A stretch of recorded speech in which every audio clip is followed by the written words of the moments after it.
Hi Professor, my name is Qing Zhang. Here is my presentation video for assignment 1.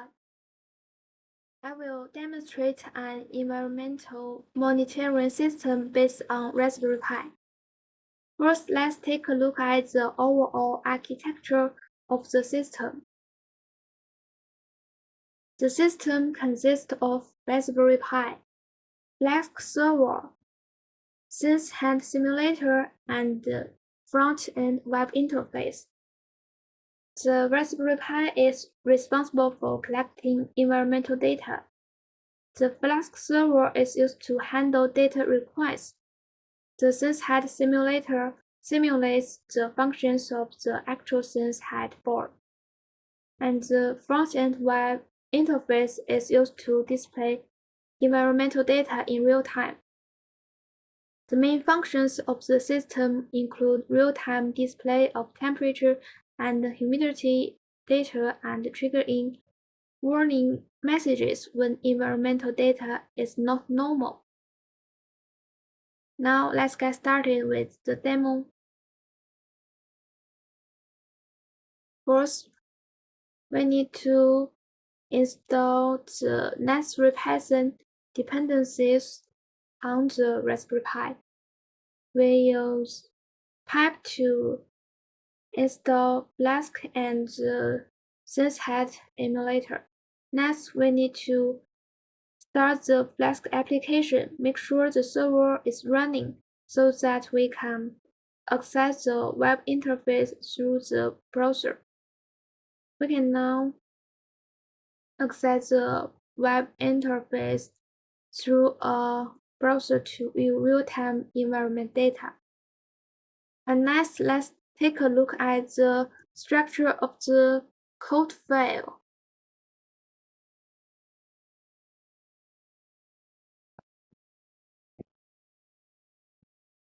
Now let me explain the key code in a1.py. This is my server-side code that handles environment data requests and error handling. The first line imports the Flask framework and its related modules, including Flask itself. Genify is used to generate JSON responses, and send from directory is used to send files from the specified directory.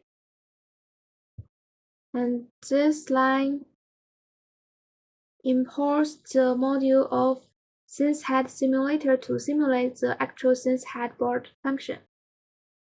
Next,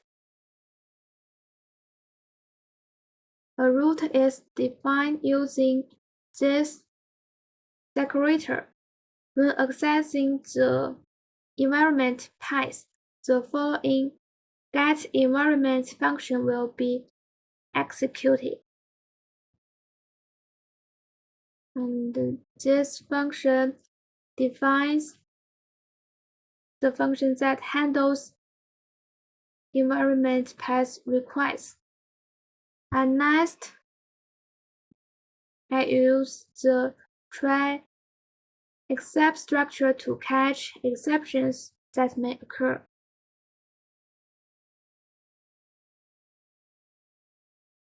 Here is the reasonability check of temperature and humidity values.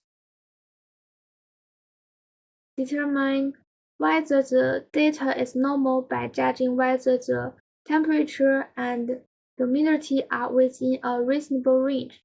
If they are not within a reasonable range, a value of error exception is thrown.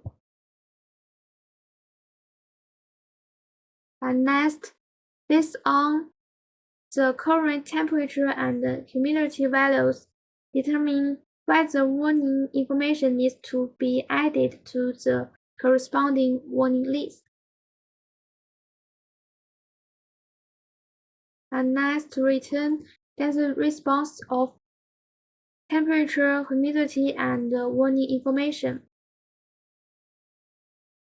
If an exception is caught, a JSON response containing exception information will be returned, and a 500 status code will be returned.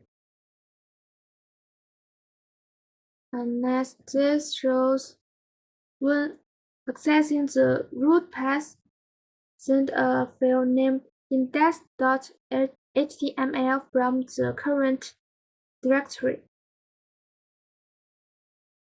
And last, run the Flask application listening on port 5000 on any available interface in the local network so that the application can be accessed from the outside. Also, let me explain the JavaScript code in the index.html. This code is responsible for getting data from the backend and displaying it dynamically on the page.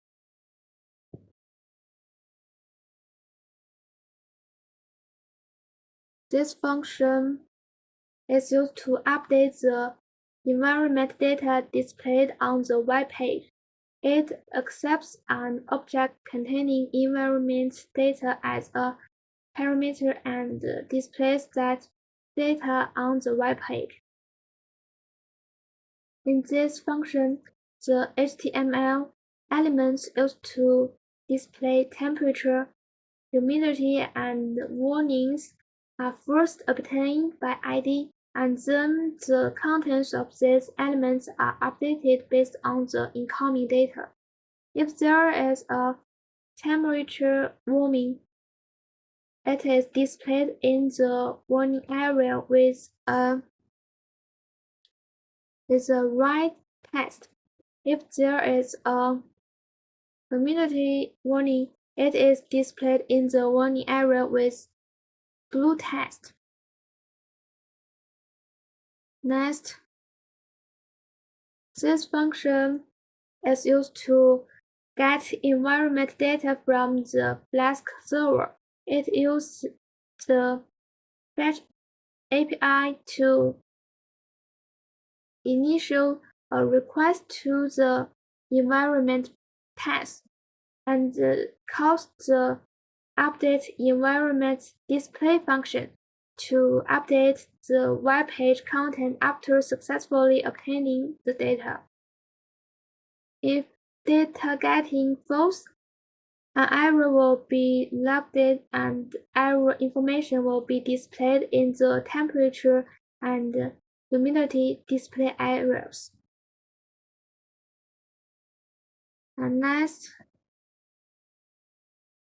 for window unload, when the page is loaded, execute the fetch environment data function to obtain the environment data immediately, and set the function to be called every 5 seconds to continuously update the data. Now let's take a look at the real-time data display on the web interface.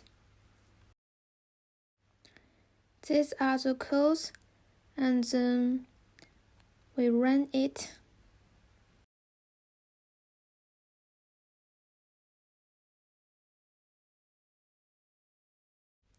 Then we click the link to go to the browser. After a few times of loading temperature and humidity, the current temperature and humidity will be displayed. Now we simulate the situation that the humidity is higher than 90% and the temperature is greater than 40 degrees centigrade. The warning text of high temperature in red and high humidity in blue will be displayed. Then we simulate the situation that both the current temperature and the humidity are normal. There is no warning message, just displaying the current temperature and the humidity. That's my video demo. Thanks for watching.